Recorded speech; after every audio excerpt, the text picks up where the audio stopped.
Glória a Deus, bendito seja o santo e precioso nome de Jesus Cristo.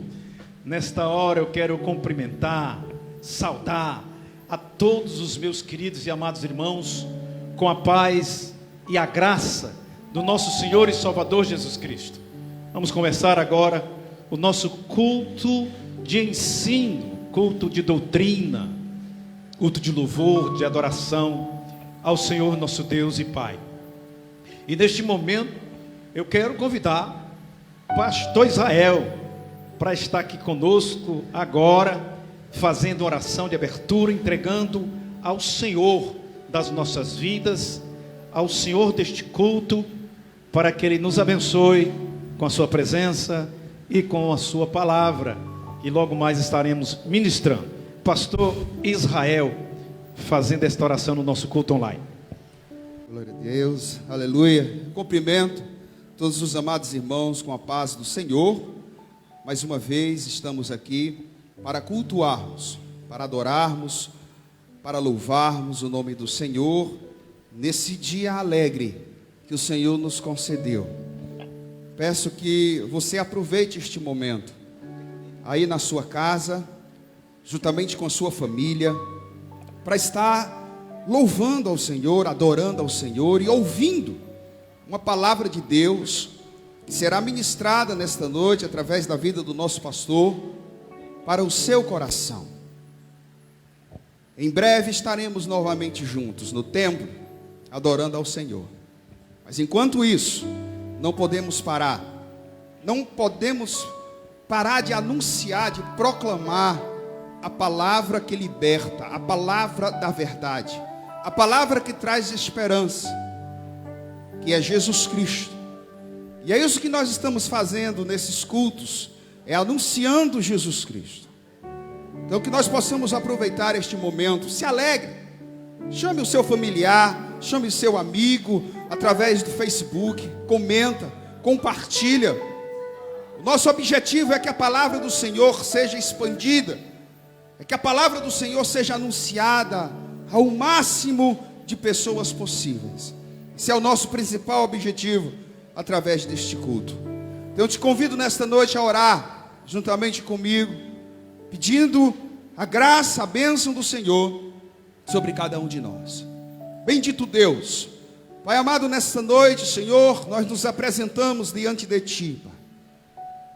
Cada um na sua casa, com a sua família, mas reconhecendo que precisam Te buscar, reconhecendo que Tu és aquele que pode nos fortalecer, Tu és aquele, ó Pai, que pode estar trabalhando nas nossas vidas nos momentos difíceis, reconhecendo que Tu és aquele a quem nós podemos recorrer, Tu és aquele a quem nós podemos clamar e vai responder. Tu és aquele a quem nós podemos estender as mãos e Tu há de segurar. Reconhecemos que Tu és aquele que quando nós falamos, quando nós clamamos, os Teus ouvidos estão atentos às nossas orações. Ó Senhor, que nesta noite Tu possa abençoar cada lar, cada família, cada um, ó Pai, que há de assistir, Pai, este momento de louvor. Que os louvores possam, Senhor, alegrar os corações de cada um dos Teus filhos. A vida do nosso pastor que vai ministrar, que esta palavra, Pai, adentre em nossos corações e nos encha de Ti, da Tua presença e do Teu Santo Espírito. Toma nesta noite, ó Pai, as nossas vidas. Recebe o nosso louvor, recebe a nossa adoração. Assim eu te oro, Pai, em nome de Jesus, o Teu Filho amado que vive e reina para todos sempre. Quem crê diz amém, amém, amém. Nós iremos louvar, queridos, alguns cânticos da nossa harpa. E eu quero estar convidando nesta noite para vir aqui estar adorando ao Senhor, nosso querido amigo, irmão Misael, né? Juntamente com os amados aqui da banda, da nossa sede, Isaías, Áquila, Breno, Pedro, juntamente com Misael, louvando o nome do Senhor agora. Glória a Deus. Aleluia. Glória a Deus. Eu também quero saudar a todos com a paz do Senhor Jesus. Glória a Deus, mais uma vez estamos aqui para louvar, adorar, bendizer, engrandecer o nome do Senhor Jesus. Mais um dia Ele nos concedeu e mais uma noite Ele nos concede. Então, nesse momento eu lhe convido a adorar ao Senhor comigo. Se você na sua casa aí tem uma harpa cristã, pega ela aí agora. Abra aí no número 310.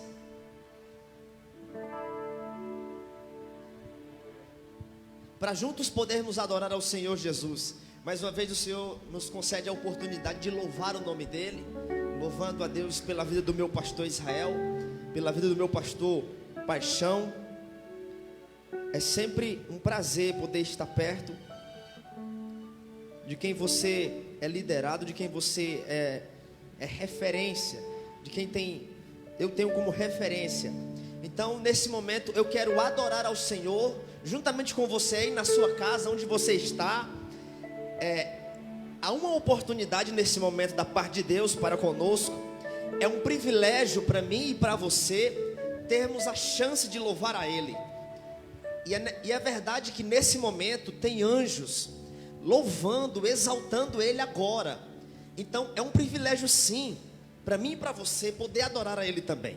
Então eu convido você a abrir a sua harpa agora, 310, e louvar ao Senhor comigo.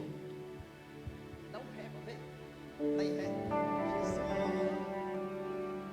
Coloca dó, melhor. Aleluia. Avante ao voo, vamos louvar. Jesus é o Redentor que veio nos salvar do mundo de horror, das ondas desse mar. A todo o que crê, vitória lhe dará. Também real poder, que gozo lhe trará. Avante eu vou, avante eu vou, pra entrar no céu na divina mansão. Tenho um gozo muito profundo, Jesus no coração. Não olhando para o mundo, avante eu vou. Olha aí, Jesus meu Salvador, ao céu me levará. E do destruidor o corpo esmagará. Ao carro redentor, fiel aqui serei. A Ele com fervor somente seguirei. Avante eu vou, avante eu vou, para entrar no céu na divina mansão. Eu tenho um gozo muito profundo, Jesus no coração. Canta isso. Não olhando para o mundo, avante eu vou. Trombeta soará do nosso Criador, a Grace elevará dos santos do céu. Olha isso aqui, em glória e poder, Jesus regressará. Seus servos hão de ver, pois breve voltará. Avante eu vou, avante eu vou, para entrar no céu na divina mansão. Tenho um gozo muito profundo, Jesus no coração. Não olhando para o mundo, avante eu vou. Eis que virá Jesus, a fim de nos levar a desfrutar, oh glória a Deus, do seu amor sem par. Abraão, Isaque, Jó, ali no céu verei, ao lado de Jacó, com ele cearei. Avante eu vou, avante eu vou, para entrar no céu na divina mansão. Tenho um gozo muito profundo, no coração, não olhando para o mundo, avante eu vou. Não olhando para o mundo, avante eu vou. Não olhando para o mundo, avante eu vou. Aleluia! Não olhe para o mundo, não olhe para trás. Oh, glória a Deus, avante, vamos seguir em frente, porque grandes coisas tem o Senhor a realizar. Eu quero nesse momento, acho que eu estou errando aqui, fala. Não está abrindo, não está abrindo. Glória a Deus. Nesse momento eu quero convidar você a abrir a sua harpa no número 143 e vamos louvar ao Senhor juntamente em adoração com cânticos a Ele, porque Ele merece o meu e o teu louvor. Ele é digno, Ele é merecedor da minha e da tua adoração. Jesus, o verdadeiro amigo. 143 da harpa. Você abre a sua harpa aí e vem adorar ao Senhor com a gente. Vamos entregar louvores a Ele.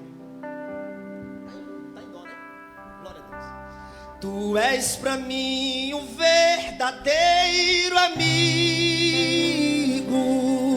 Só em Ti, meu Redentor, vou confiar. Defende-me do mundo do perigo. Ansioso eu te quero encontrar. Cante isso. Vem levar-me para perto do teu grande e bondoso coração. Oh, glória! Sempre avante e bem certo. Com Jesus eu vou andando pra Sião. Vem já, Senhor, com tua graça imensa, ajudar-me a levar a minha cruz, fazendo-me sentir real presença do Consolador divino. Ó Jesus, diga isso pra Ele. Vem levar, glória a Deus, aleluia, o teu grande e bondoso coração. Sempre avante, e eu tô certo, estou bem certo. Com Jesus eu vou andando pra Sião. Olha essa palavra aqui. Jesus, Tu és a minha esperança, e contente eu desejo Te seguir. A Ti, orando com perseverança, para que me guarde sempre de cair. Oh, vem levar, oh, glória a Deus, aleluia, o teu grande e bondoso coração. Sempre avante e bem certo, glória. Com Jesus eu vou andando pra Sião. Eu convido você a adorar. Vem levar-me para perto do teu grande e bondoso coração.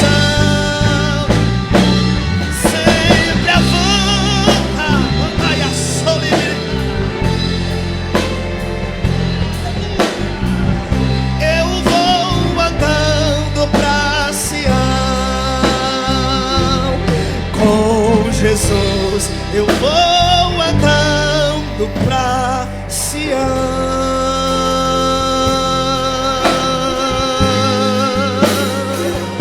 Somente com Jesus. Glória a Deus. É com Jesus.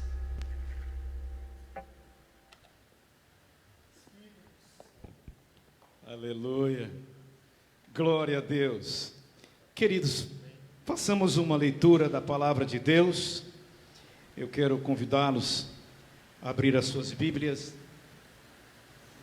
no Evangelho escrito por Marcos, capítulo 13. Quem tiver a sua Bíblia nos acompanhando, a gente vai pedir que você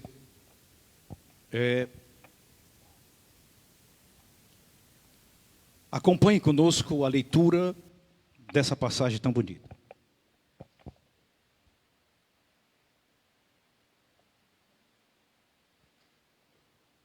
Glória a Deus.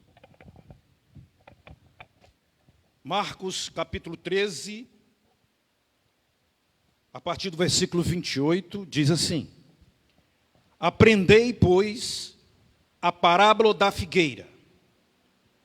Quando já os seus ramos se tornam tenros e brotam folhas, bem sabeis que já está próximo o verão. Assim também vós, quando virdes sucederem estas coisas, sabei que já está perto, às portas. Na verdade vos digo que não passará esta geração sem que todas essas coisas aconteçam. Passará o céu e a terra, mas as minhas palavras não passarão. Mas daquele dia e hora, ninguém sabe, nem os anjos que estão no céu, nem o Filho, nem o Pai. Verso 33. Olhai, vigiai e orai, porque não sabeis quando chegará o tempo. Quero fazer outra leitura na carta escrita por apóstolo Paulo em 1 Tessalonicenses, primeira epístola de Paulo aos Tessalonicenses. Depois dessa leitura eu queria que o Misael cantasse mais um hino. Ele vai cantar com a banda pode até já se arrumar.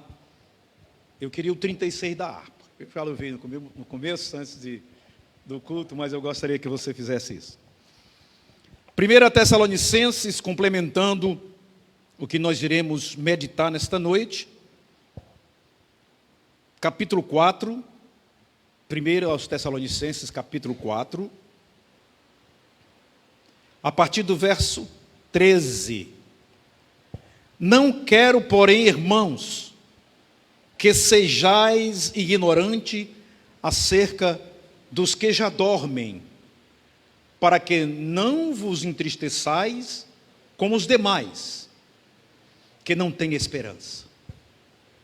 Porque se cremos que Jesus morreu e ressuscitou, assim também aos que em Jesus dormem, Deus os tornará a trazer com ele.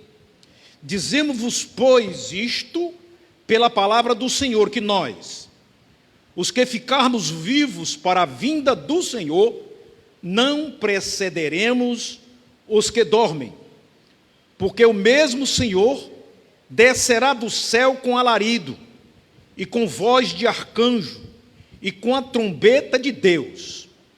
E os que morreram em Cristo ressuscitarão primeiro.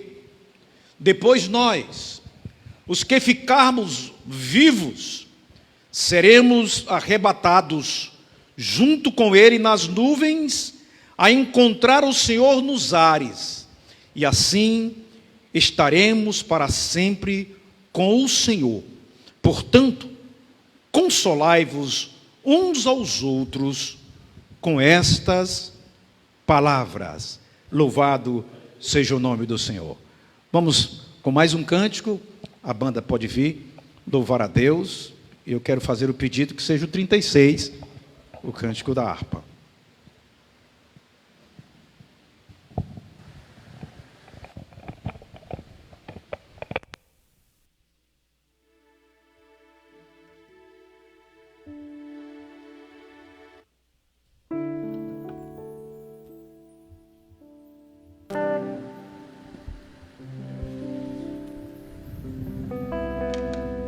Glória a Deus. Mais uma vez, eu saúdo a todos com a paz do Senhor. Como você já ouviu, vamos louvar o número 36 da harpa cristã, o exilado.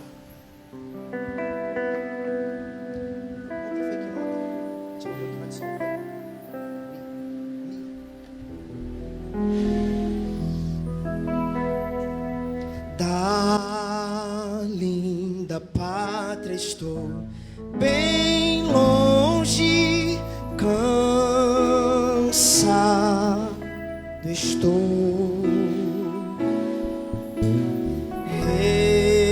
Eu tenho de Jesus saudade. Oh, quando é que eu vou?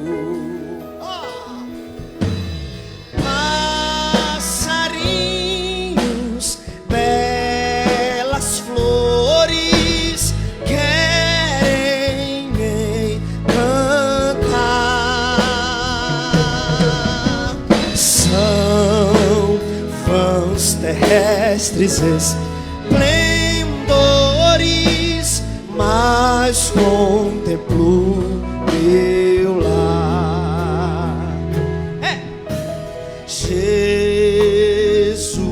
me deu a sua promessa, me vem buscar.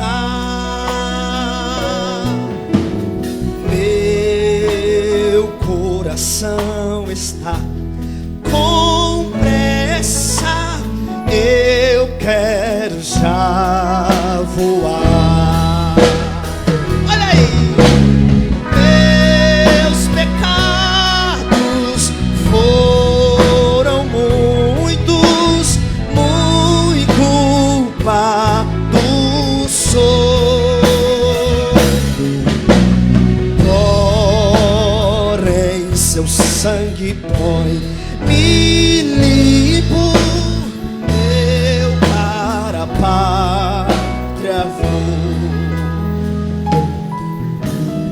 Qual filho de seu lar saudoso, eu quero ir. Qual passarinho para o ninho, para os braços seu fugir. Olha essa palavra aqui. É fiel, a sua vida é certa. Quando eu não sei,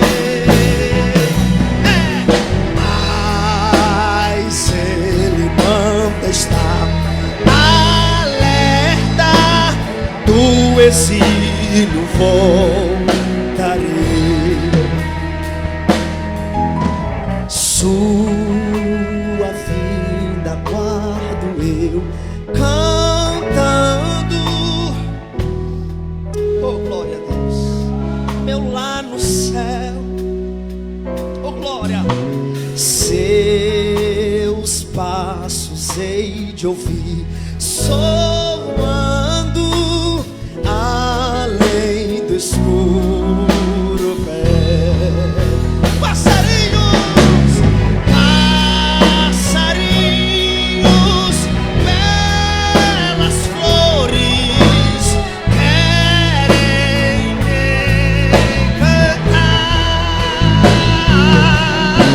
São vãs terrestres esplendores,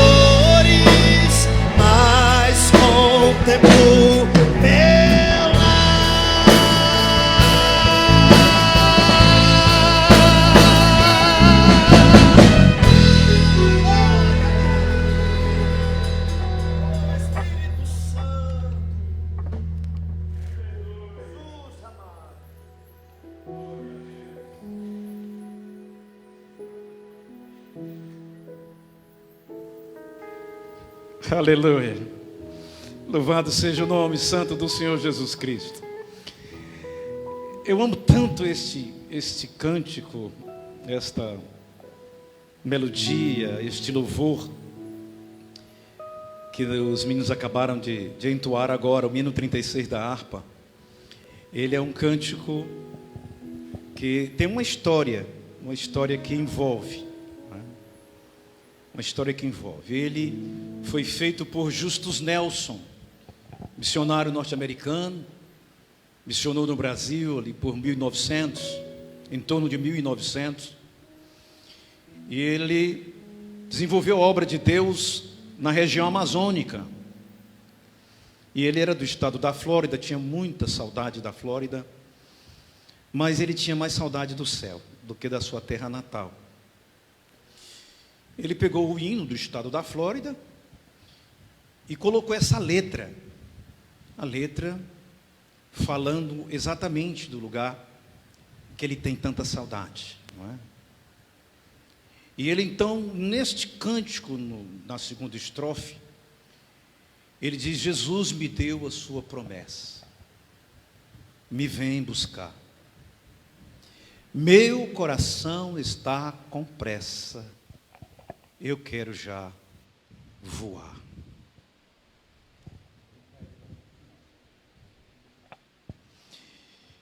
E quando ele está dizendo isto, ele está expressando neste cântico de adoração a Deus que ele tem saudade de Jesus. E era missionário, longe da sua casa, longe da sua parentela, longe da sua família paterna, materna. Mas ele tinha saudade do céu, saudade de Jesus. Por isso ele diz: meu coração está com pressa, eu quero já voar. Oxalá os nossos sentimentos de todos os cristãos de hoje, dessa pós-modernidade, estejam com saudade de Jesus, estejam desejosos de ver o Senhor face a face. Como Justus Nelson, que compôs este cântico tão bonito, né? E ele então faz uma comparação, uma analogia entre a natureza tão bonita que Deus criou, a criação, passarinhos, belas flores, querem me encantar. Certamente os acidentes geográficos que ele via na mata amazônica, os rios caudalosos, as matas bonitas, flores, tudo. Mas ele diz: são todos vãos terrestres esplendores, eu contemplo o meu lar. Ele guardava no seu coração que Paulo falava para ele, quando dizia: aquilo que o olho do homem não viu, os ouvidos não ouviram e nem sequer chegou no seu coração, são as coisas que Deus tem preparado para aqueles a quem ama. As maravilhas deste mundo, a glória deste mundo, não há de se comparar com a glória que nos espera. São essas coisas que devem alimentar os nossos corações. A igreja da pós-modernidade tem que estar preparada para a volta de Jesus, preparada para sofrer as atribulações dos últimos dias.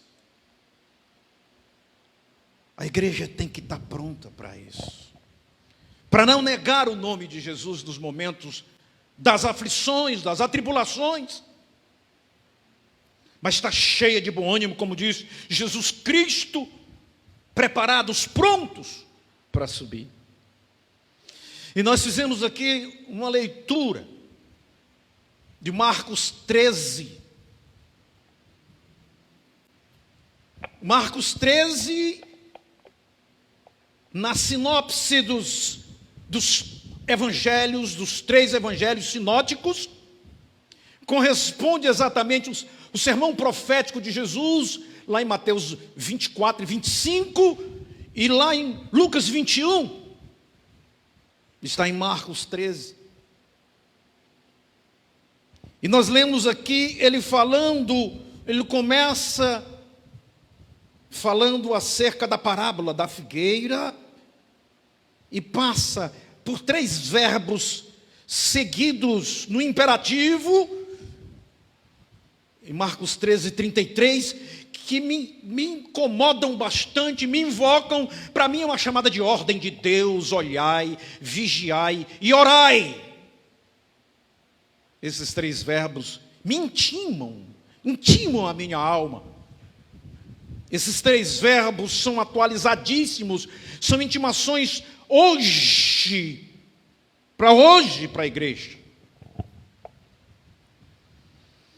E aqui nós vemos, esse sermão profético, sermão apocalíptico, ou sermão escatológico, dependendo do teólogo que for falar sobre ele tem um começo numa inquietação fortíssima que pairava o coração dos apóstolos. Eles estavam ansiosos. Havia uma inquietação muito grande no coração dos apóstolos, quando eles estavam no Monte das Oliveiras. Eles sabiam que naquela semana ia se consumar a obra redentora. Uma coisa que o judeu aguardava, que esperava com grande ansiedade, era o Messias. Já há muitos anos que eles viviam esperando uma profecia vinda do Messias, 400 anos sem ouvir a palavra de Deus, do período interbíblico, passando por julgos de nações. Teve a batalha dos Macabeus, 147 anos antes da vinda de Jesus Cristo. Eles tiveram uma vitória por algum período de tempo, mas Macabeu não era da linhagem da tribo de Judá, nem da descendência de Davi, portanto não poderiam assumir o trono que estava reservado para aquele que vinha da raiz de Jessé. E novamente, eles perdem, saem de um jugo dos gregos, entram no jugo dos romanos, e então estão lá, esperando o Messias vir, para devolver a glória de Israel como nação pujante. Saudosos eles estavam da época de Davi, da época de Salomão. E de repente vem um profeta que viveu no deserto, vestido de pele de camelo, que comia mel e gafanhotos, anunciando, preparando o caminho do Messias que estava vindo. E de repente, aquele jovem chega no Jordão, é batizado por João Batista. João anuncia que este é o Messias. Eis o Cordeiro de Deus que tira o pecado do mundo. É este que eu vos falei, que é bem antes de mim, e que eu não sou digno nem de desatar as alparcas dos seus pés. Ele o batiza. Quando ele sai das águas, a Trindade se manifesta. Todos veem uma pombinha, o Espírito Santo em forma corpórea de uma pomba, vem sobre ele, estronda nos céus uma voz: este é o meu Filho amado, em quem me comprazo, a ele ouvi. O Filho, o Pai e o Espírito Santo, numa manifestação da Trindade.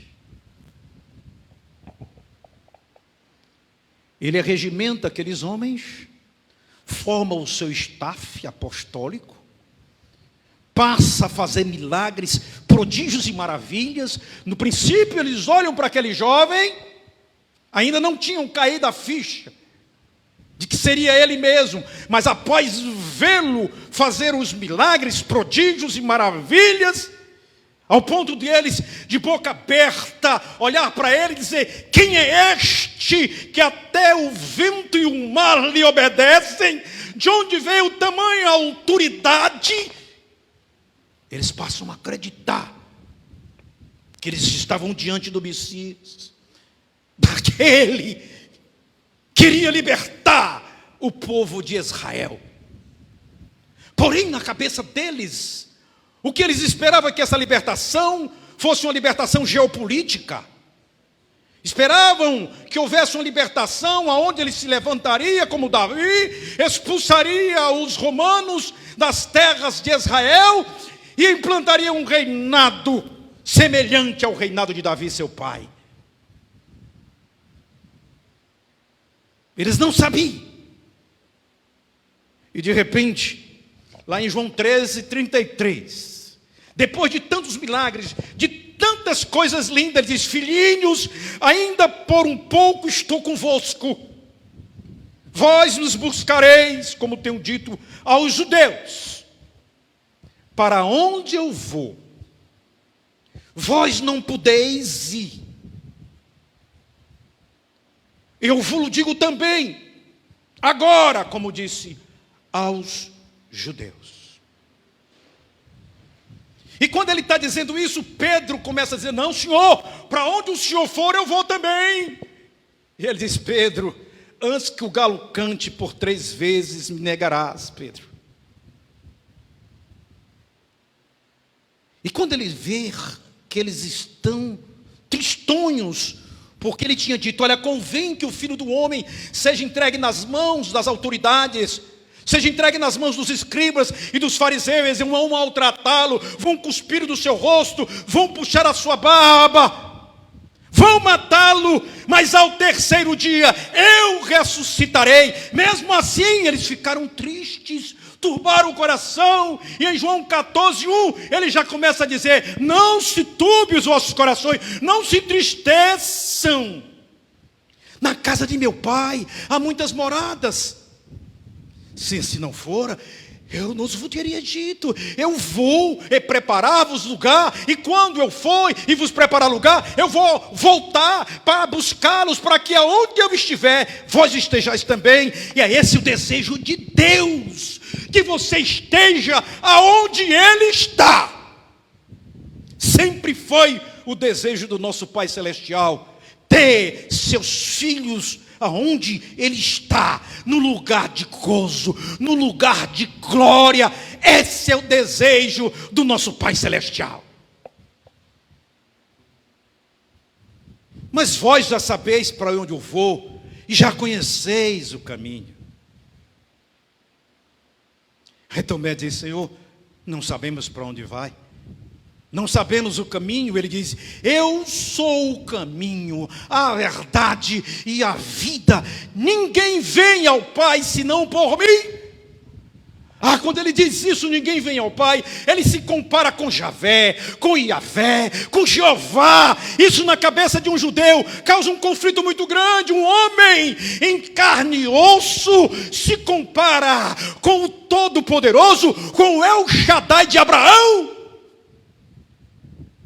Filipe, quando escuta aquilo, ninguém vem, se identificando que vem é para ele. Ele diz: Senhor, mostra-nos o Pai, o que nos basta. Isso era uma pegadinha para Jesus. Mostra-nos o Pai, o que nos basta. Uma pegadinha de um judeu sobre um homem que se identifica como o Todo-Poderoso de Israel. Jesus olha para ele e diz: Felipe, as coisas que tu estás vendo eu fazer, não sou eu que faço, é o Pai que faz. As obras que eu faço, é o Pai que faz em mim. Há quanto tempo, Felipe, eu estou convosco, e dizes tu: mostra-nos o Pai, o que nos basta. Felipe, quem vê o Pai, vê a mim. Eu e o Pai somos um. Mas ele caminha com o povo. O paradigma é quebrado naquela hora. Ele não vem para fazer uma libertação geopolítica de Israel em relação a Roma. Não, ele veio para uma libertação bem maior. Ele veio para quebrar com as cadeias do pecado. Ele veio para reconciliar consigo mesmo o homem que estava caído. Ele veio para nos levar para junto de si. Ele veio para quebrar o laço do passarinheiro. Para isso ele veio. É isso que ele veio fazer na minha vida. É isso que ele veio fazer na tua vida. Há um trabalho pronto para a igreja. Louvado seja o nome do Senhor Jesus. E eles passam então o resto daqueles 3 anos e meio de Jesus, vendo todas as maravilhas, até que chega este dia. Mateus capítulo 24 diz que eles estão no Monte das Oliveiras, e a inquietação do coração deles era exatamente esta. Ele disse que nós não poderíamos ir para um lugar onde ele estaria indo. Diz que vai morrer, é sexta-feira agora. Ele diz que vai morrer. Mas disse que iria voltar. Você sabe, Pedro, quando ele vai voltar, ele falou alguma coisa? Você com a sua petulância e ousadia, você perguntou a ele, perguntou João, você que está próximo dele, você sabe, você foi confidenciado para você acerca da sua volta? Ninguém sabia. E diz a palavra de Deus em João 24:3, que eles em particular se aproximaram de Jesus Cristo e chegaram para ele e dizem: Senhor, dize-nos quando sucederão estas coisas e que sinal tu nos dá da tua vinda e da consumação dos séculos. E no verso 4, Jesus começa então a discorrer dos sinais que a igreja teria que estar antenada, que a igreja deveria estar pedindo discernimento do tempo para se preparar para o grande dia. E a primeira coisa que ele responde para eles é: vede que ninguém vos engane, acautelai-vos para que ninguém vos engane. Isso me faz lembrar uma mensagem que eu vi no começo da década de 80, uma profecia. Só não lembro se foi David Wilkerson ou foi Morris Cerullo. Mas eu me lembro que ele falava acerca de demônios que estão em cadeias e que só seriam soltos nesses últimos dias da igreja na terra. Agora imagine a habilidade desses demônios, milhares e milhares de anos presos, sendo adestrados para atuarem exatamente neste tempo que nós estamos vivendo. E eles viriam na arte do engano. E Jesus diz a primeira coisa: vede que ninguém vos engane, acautelai-vos para que ninguém vos engane. Paulo, nessa carta aos Tessalonicenses, diz que ele vem como um sedutor. E tem muitas pessoas que ainda não entenderam. Tem pessoas dentro da igreja que ainda estão no feitiço do canto da sereia e não se apercebem que nós estamos vivendo um tempo difícil, um tempo perigoso, um tempo trabalhoso, um tempo em que a noiva tem que estar pronta, preparada, adornada, para entrar nas bodas do Cordeiro. E ele fala, então, começa a discorrer sobre tudo isto. Daí para frente, nós encontramos muitos sinais que Jesus discorre para deixar a igreja atenta. Mas é uma passagem lá em Mateus 24:36 que é importante que nós façamos aqui. Qualquer escatologista que queira trazer alguma coisa sobre os últimos dias, sobre o Apocalipse, ele tem que guardar pelo menos 3 coisas acerca da volta de Jesus. Porque muitos deles já fizeram coisas, já fizeram pressuposições acerca de datas e quebraram a cara quanto a isto, e eu não quero passar por uma dessas. Não quero cometer este mico. Primeiro ele diz: daquele dia e hora ninguém sabe, ninguém mesmo. Todas as tentativas de previsões não passaram de soberbas especulações dos homens que se dizem escatologistas. A outra coisa que eu tenho que guardar aqui no meu coração acerca da volta de Jesus Cristo é quando ele diz em 1 Tessalonicenses capítulo 5, versículo 4, ele diz: mas vós, irmãos, não estáis em trevas, para que aquele dia, como ladrão, vos não surpreenda. Aquele dia, como ladrão, não vos surpreenda. Mas eu tenho que estar na luz. Ele diz: vós não estáis em trevas. Paulo diz isso. Estamos na luz. Porque quem está em trevas não consegue enxergar nada. Mas quem está na luz, enxerga a glória de Deus e lhe é revelada as coisas do Senhor. Porque Deus não faz nada sem primeiramente revelar aos seus profetas. A terceira coisa que a Bíblia nos alerta acerca daqueles que estudam a volta de Jesus está em Mateus 16, 3, quando Jesus exorta os seus apóstolos dizendo: compreendeis a face dos céus e não sabeis discernir os sinais dos tempos. Olha só que coisa tremenda. Paulo, ele pega essa deixa de Jesus lá em Romanos 13, verso 11 e 12, ele diz: e digo isto conhecendo o tempo.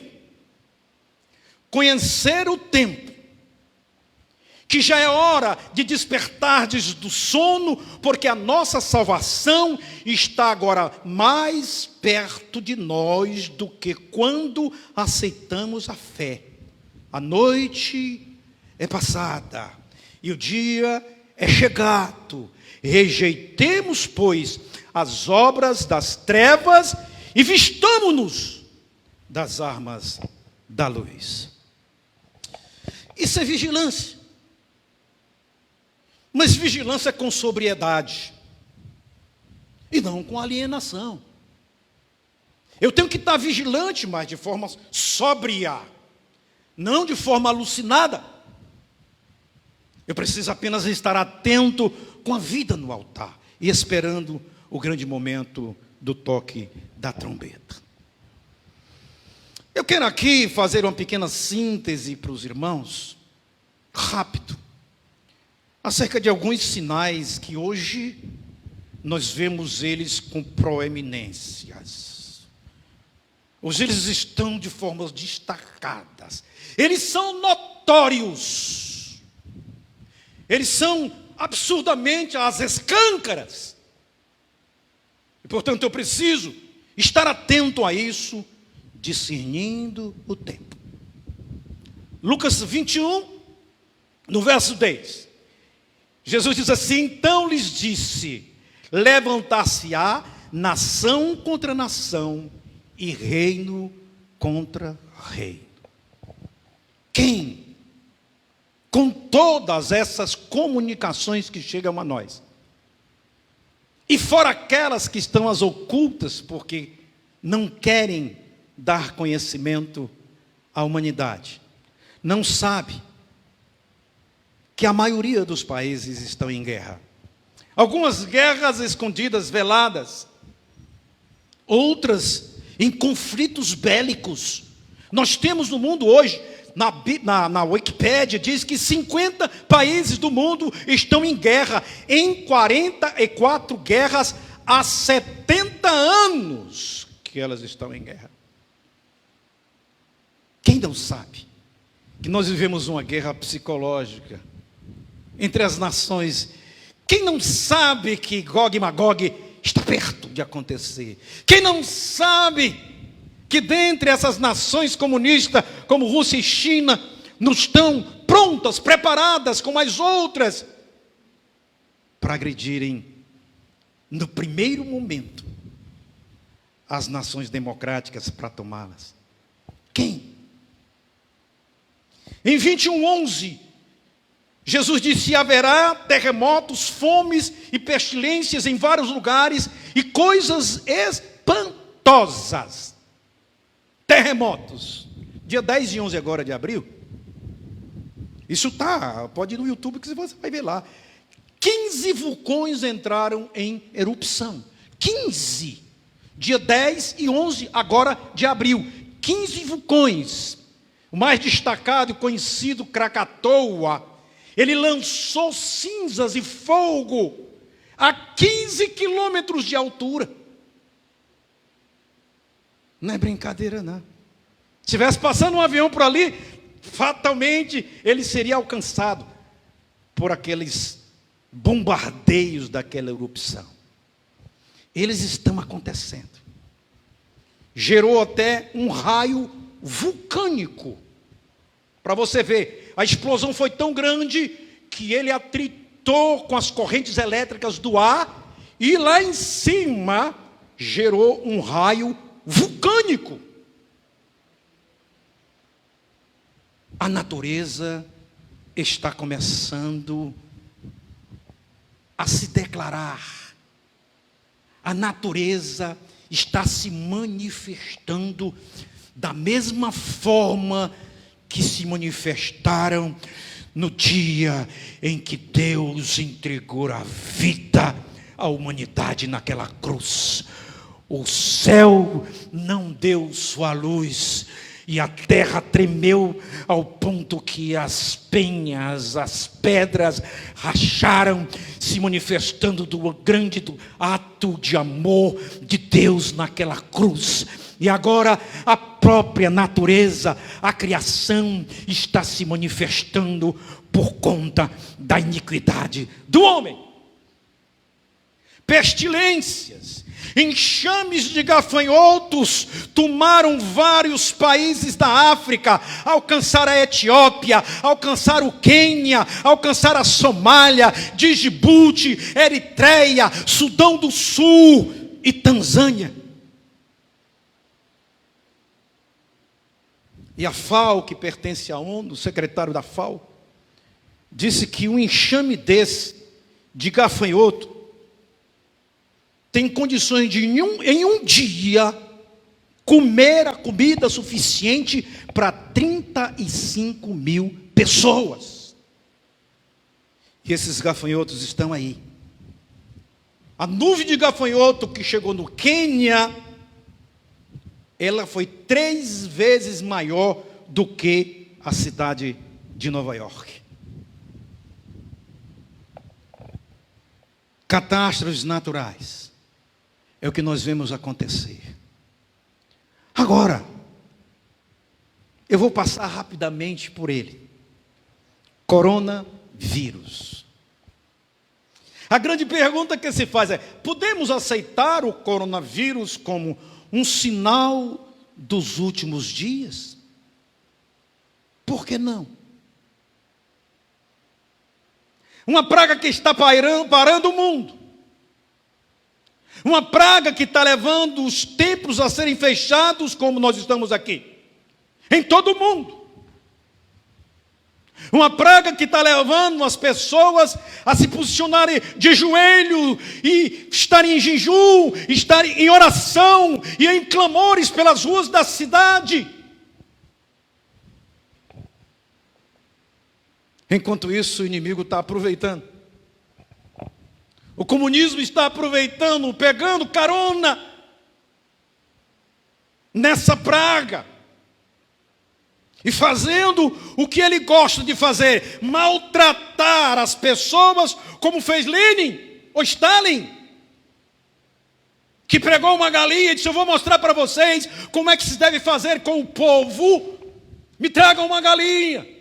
Entregaram uma galinha a ele, ele pegou a galinha viva nas suas mãos e despenou-a toda, arrancou ela em dores nas suas mãos, ele tirou as penas daquela galinha, e depois digo, olha como é que a gente tem que fazer com o povo, jogou a galinha no chão, e pegou um punhado de milho, e saiu andando, e jogando milho no chão, e a galinha saiu atrás dele, comendo milho, toda despenada e em dores. É isso? Estão pegando carona, estão usando o coronavírus como álibi para impedir o povo de adorar a Deus, mas não adora. Paulo estava lá, Atos capítulo 28, 2 anos preso em uma prisão domiciliar. Ele disse, eu estou preso, mas a palavra de Deus não está. A palavra de Deus não está algemada. A natureza se revolta. Israel se prepara para o primeiro sacrifício depois de 2000 anos. O templo está sendo construído. O que é que você acha dentro da Bíblia? Muitas outras coisas que eu não quero mencionar aqui. Dia 5 teve um jejum nacional. Puxa, como eu me entristeci com algumas coisas acerca desse jejum nacional. Disseram que tinha sido o presidente que tinha convocado. Não, eu recebi uma carta do pastor Luiz Hermínio. Ele foi que levantou o jejum nacional, pedindo, e mandou a carta para o presidente. Partiu de um pastor. Pastor Luiz Hermínio. O que o presidente fez foi dar apenas publicidade. Melhorou a publicidade. E eu quero dizer para vocês, naquele dia 5 pela manhã, eu entrei numa sós com Deus. Eu já faço isso quase toda madrugada, mas naquele dia tinha um peso maior, porque eu sabia que milhares, que milhões estavam orando naquela hora, estavam clamando. Se foi Luiz Hermínio, se foi Bolsonaro, não importa, havia um povo clamando, o povo de Deus. Não tem coisa melhor do que o povo de Deus clamar, não tem coisa melhor do que o povo de Deus jejuar. Muitas histórias, ao longo dessa história da humanidade, foi mudada a história de povos, de nações, por conta de jejum e de oração que foram feitas pelo povo de Deus. E quando eu estava lá, bramando como servo pelas correntes das águas, na manhã daquele domingo, bramando no chão, gemendo, babando, com coriza, Ele tocou meu coração e falou profundamente dentro de mim e disse: quem é o governador? Quem é o prefeito? Quem é o homem senão pó e cinza? Quem é o coronavírus, um bichinho que vocês não conseguem ver, e eu nunca perdi ele de vista, e basta um sopro da minha boca, como eu farei com o anticristo e com Satanás lançando no lago de fogo e de enxofre. E ele falou: aquietai-vos e sabei que eu sou Deus. Muitos homens se levantam e pensam que o rebanho é dele. Não, qual é a motivação destes homens? Que eu dei para a igreja, mas dei com o propósito de edificação do meu corpo. Eu dei com o propósito de aperfeiçoamento dos santos, para que atinjam a varonilidade do varão perfeito, a maturidade de Cristo Jesus, o meu filho. Agora eu estou pastoreando o meu povo. Agora eu abro uma igreja em cada casa, em cada lar, e pastoreio eu mesmo, pastoreio o meu povo. Ele falou forte o meu coração. E eu gemia e pedia perdão, porque tenho feito tão pouco por tudo que Ele fez por mim. Ele diz: meu filho, agora Não tem mais sentido placa, nem denominação, nem estatuto. Eu agora contemplo uma igreja nos lares de cada um. Eu estou pastoreando o meu rebanho. Inclusive esses que eu dei à igreja como pastores. Agora são ovelhas. Eu estou pastoreando a todos agora. A minha igreja está no verso 6 do Salmo 101. Os meus olhos contemplarão os fiéis da terra, aqueles que andam em reto caminho, estes me servirão. Qual é a motivação desses líderes pastorais de hoje? Estão preparando a minha noiva para este momento? Ou estão preparando a noiva para desfilar pelas praças da cidade? Ou estão preparando a noiva para que eu possa recebê-la e ela possa entrar nas bodas? Foi isso que ele falou para mim, de maneira forte. Eu quero dizer para você, meu pastor, meu amado, que está me ouvindo, você que está me ouvindo, nós estamos num momento muito, muito difícil. Mateus 24:12, ele diz: e por se multiplicar a iniquidade, o amor de muitos esfriará. O que a gente percebe hoje? A inquietação da igreja, a inquietação dos homens de Deus, uma tal de ideologia de gênero que quer sexualizar nossas crianças, implantando uma sodomia, governos liberando operações de transformação, mudando a obra-prima de Deus, a obra da criação. Para que coisa pior do que a liberação das drogas? Sabe para que a liberação das drogas? Para deixar o povo fora de sobriedade. Porque o que a droga faz é exatamente roubar do homem a sobriedade dele. Ele rouba o seu amor, embrutece os drogaditos, ao ponto de não reconhecerem nem pai nem mãe, e os matar por R$10 para comprar a droga. A multiplicação da iniquidade esfria o amor. Quanto mais se multiplica o mal, o amor esfria. Para que coisa pior do que a liberação do aborto? Você matar, cometer um crime dentro de você mesmo. Uma mulher que faz isso, comete um crime dentro dela mesma. Não existe amor. O amor está se esfriando. Um outro sinal fortíssimo que alia-se a tudo isso que eu falei, está em Daniel. Daniel 12, verso 4, ele diz: muitos correrão de uma parte para outra, e a ciência se multiplicará. Quando eu digo, poxa vida, muitos correrão de uma face para outra, me veio a ideia da aviação, como de repente nós estamos num canto, daqui a pouco, uma hora depois eu estou no outro, daqui a pouco eu estou no outro canto. Então, uma tecnologia desenfreada, a ciência crescendo.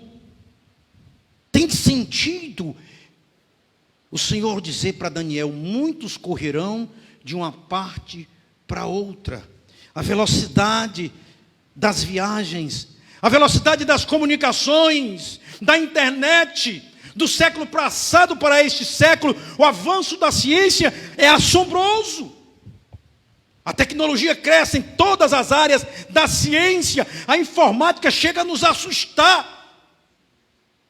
Eu não sei como é que o homem faz um pequeno chipzinho, tão pequenino, e ali ele coloca toda a biblioteca do Senado norte-americano. Milhares e milhares de livros, de vídeos e de fotos estão dentro de um chip bem pequenino. Explique isso. Ciência que se multiplica. Hoje, as redes sociais me proporcionam isso. Poder ministrar e você está em casa me ouvindo. Isso é o crescimento da ciência. A era da informação. Onde os cultos são feitos online, onde eu não preciso nem andar com dinheiro, basta eu ter um cartão no meu bolso, uma conta no banco, bank online, eu já faço meus pagamentos com cartão de crédito. Isso é ciência. Na época de Daniel não tinha isso. Para a gente encerrar, propagação da nova era, ou novo governo mundial. Está previsto agora para esse mês de abril, convocação feita pelo Papa Francisco. Ele está convocando o povo para uma conferência. Só que eles fazem as coisas sutis, como o diabo sempre fez as coisas sutis. É na sutileza que ele se apresenta. E é na disfarçatez que ele induz as pessoas por um caminho errado. Ele vem com o título: Proteja a Terra, Dignifique a Humanidade. Agora, no dia 28 de abril, está previsto. E o destaque desta conferência é o secretário-geral da ONU, Ban Ki-moon, que a gente está vendo aí a sua performance hoje, manipulando todas as recomendações médicas e fazendo com que os outros nos países, nos estados e nos municípios se guiem por formas draconianas, podemos dizer assim, de tratar o povo, principalmente a Igreja do Senhor. Dia 14 de maio, tem outra reunião, também onde estará o Papa Francisco. E essa vai ser a cúpula mundial. E a ideia é levantar um governo mundial. Isso nos faz lembrar quem? Nesses últimos dias? Aquele que vai trazer paz para o mundo, aquele que vai dissolver com o coronavírus, aquele que vai trazer uma forma de resolver a situação entre as nações, de aproximar as nações uma da outra, de fazer a paz em 3 anos e meio, e depois, como Paulo diz, quando ouvirem falar de paz, sobrevirá sobre vós repentina destruição. É isso que nós estamos vendo. E lá em Daniel 7:23 diz: o quarto animal será um quarto reino da terra, o qual será diferente de todos os reinos, e devorará toda a terra, e a pisará aos pés, e a fará em pedaços. A iminência de um governo mundial. Para finalizar agora, nós começamos lendo a parábola da figueira. Israel. Todos nós cristãos sabemos que Israel é o relógio de Deus, no que diz respeito aos tempos, às dispensações.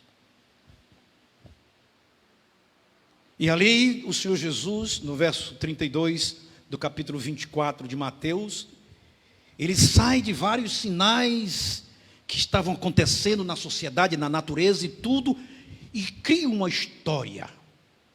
Ele inventa uma história, uma parábola. Olhai para a figueira.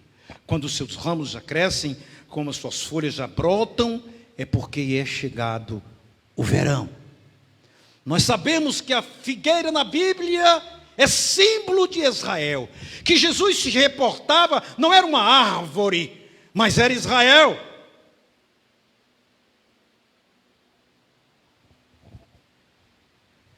Ele estava dizendo: olhem para Israel.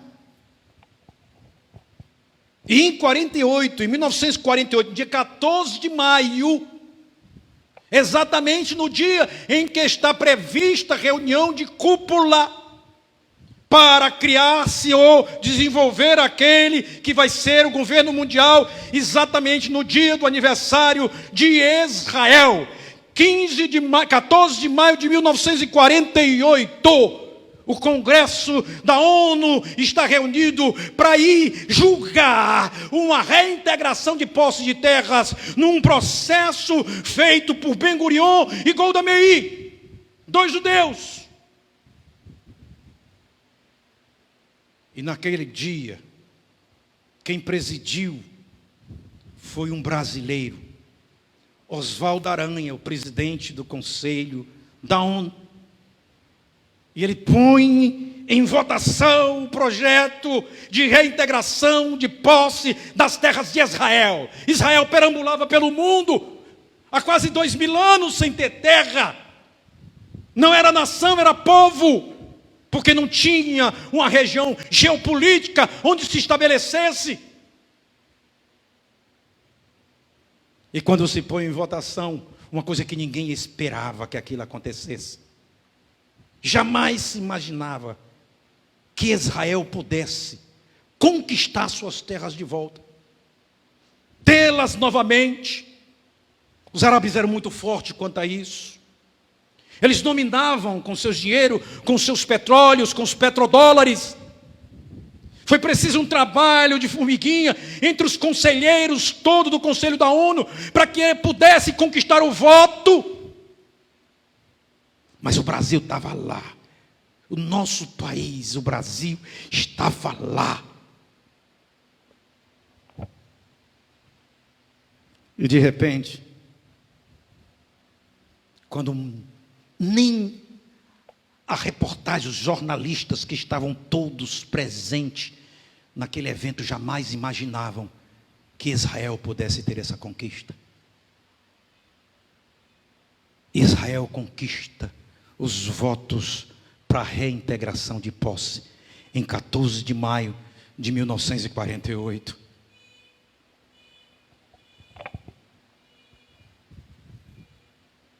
Chegaram para Golda Meir e disseram: como pode uma coisa dessa acontecer? Ela abre a Bíblia no livro de Isaías, capítulo 66, versículos 7 e 8. Quando o Espírito de Deus, usando o profeta, ele diz: nasceria um povo em um só dia, uma nação de uma só vez. Mas Sião esteve de parto e já deu à luz aos seus filhos. Sião novamente se levanta, Israel mais uma vez brota suas folhas e seus ramos já crescem. Naquele mesmo dia, a estrela de Davi está naquela bandeira branca, e eles já erguem Israel agora, já não é mais somente um povo, agora é uma nação. Louvado seja o nome do Senhor. No dia da inauguração do aeroporto em Tel Aviv, com Ben-Gurion sendo o primeiro ministro de Israel, em que se liga aos VOR, os radiofrequências, para que aspergisse as ondas, para que os aviões pudessem sintonizar o VOR, para irem na direção do aeroporto de Tel Aviv. Eles olham para o céu e veem os céus de Tel Aviv apinhados de aviões vindo de toda parte do mundo, na direção de Israel. Lá vinham os aviões chegando para descerem de um por um, aproavam o VOR e ficavam fazendo em roda, circulando os céus de Israel, para que fosse descendo de um por um. E lembraram-se da profecia também de Isaías, no capítulo 60, verso 8, quando diz: quem são estes que vêm voando como pombas para as suas janelas ou para os seus pombais, dependendo da interpretação. Naquela época de Isaías, há 2.600 anos atrás, não tinha avião. Não existia. Mas Isaías viu e perguntou: quem são estes que vêm voando como pombas para o seu pombal? E Isaías 60 trata exatamente da restauração de Jerusalém e de Israel. Eu quero dizer para vocês, Jesus está voltando. Essa geração está terminando. Até que passe essa geração, disse o Senhor. E ela está terminando. Os sinais estão acontecendo. E a igreja tem que se aprontar. A noiva tem que se aprontar.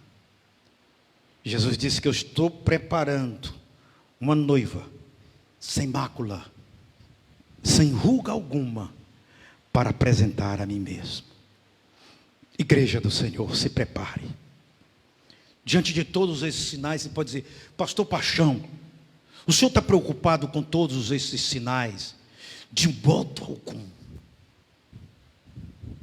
De modo algum. O discernimento eu já tenho. Eu já sei o que Deus está querendo conosco. Eu só quero agora esperar um sinal. Só um sinal.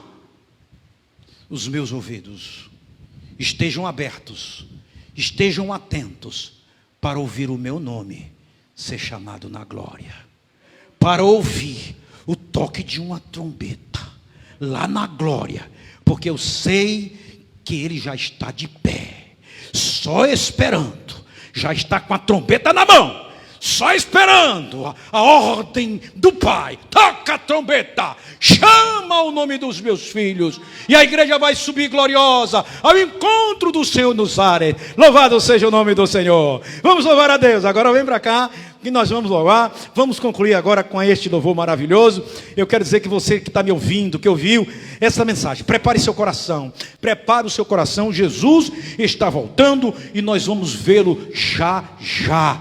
Glória a Deus. Você quer ver Jesus? Então prepare seu coração, coloque seu coração no altar de Deus. Louvado seja o nome do Senhor. Aleluia. Esse cântico é um cântico da década de 80. Da década de 80, não é? E há muito tempo que eu não louvo, mas eu acho que vai dar certo agora, né? Tem tudo a ver com esse momento que nós estamos vivendo. Meu querido e amado irmão Cícero Nogueira, com quem tenho muita saudade dele, né? Em breve não mais se ouvirá um canto de aleluia, porque esta igreja vai desaparecer. E o mundo vai sentir demais a falta deste povo que sairá da terra para no céu viver. E todos sentirão tristeza e a falta dos parentes, e muitos assustados sentirão temor. E assim Jesus Cristo virá arrebatar os crentes, e muitos vão pensar: foi disco voador, mas não foi não. Jesus virá de novo arrebatar seu povo. Desperta, ó igreja, porque esta peleja aqui vai terminar. E a qualquer momento tudo se cumprirá. O céu vai se abrir e a igreja do Senhor cantando subirá. E quando Jesus Cristo arrebatar os redimidos, muitos desviados vão querer voltar. Muito daqueles que agora criticam os crentes vão sentir desejo de ouvir alguém pregar. E o mundo totalmente entregue às mãos do anticristo. E para acalmar o povo que aqui ficou, para tentar justificar o arrebatamento, dirá então ao mundo: foi disco voador, mas não foi não. Jesus virá de novo arrebatar seu povo. Desperta, ó igreja, porque esta peleja aqui vai terminar. E a qualquer momento tudo se cumprirá. O céu vai se abrir e a igreja do Senhor cantando subirá. O céu vai se abrir e a igreja do Senhor cantando subirá.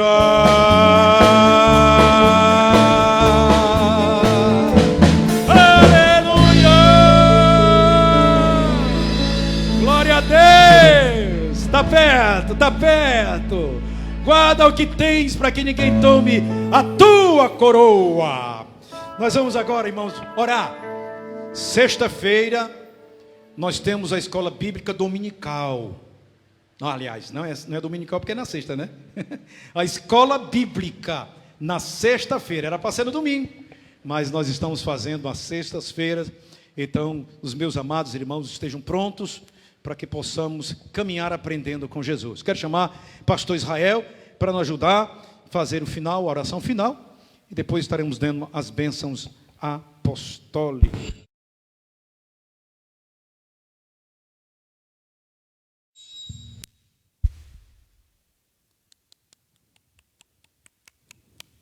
Aleluia, glória a Deus. Queridos, que palavra maravilhosa, de despertamento.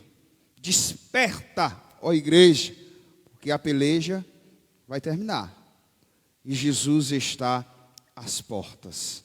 Quem tem ouvidos, ouça o que o Espírito Santo diz à igreja. Amém? Vamos estar orando, já encerrando, como nosso pastor falou, sexta-feira, nossa escola bíblica, e quinta-feira nós estaremos com o nosso culto de doutrina no Facebook do pastor Israel, no meu, Israel Cordeiro. Você entra lá, Facebook, e no Instagram da igreja, da congregação, tá, do Ayrton Senna 2, estaremos com o nosso culto de doutrina lá, tá bom? Você acompanha também, juntamente conosco, na quinta-feira. Vamos orar? Bendito Deus, Pai amado, nesta noite somos gratos, Pai. Muito obrigado, Senhor, por este momento que passamos na Tua presença, Pai, pelos louvores que nós entoamos nesta noite. Recebe o nosso louvor, recebe, ó Pai, a nossa adoração. Somos gratos a Ti por esta palavra,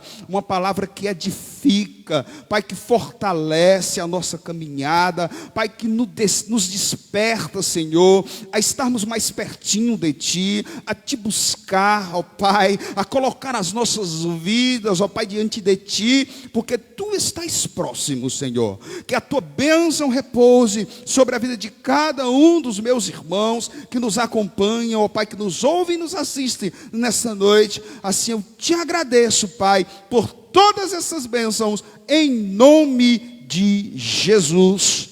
Amém.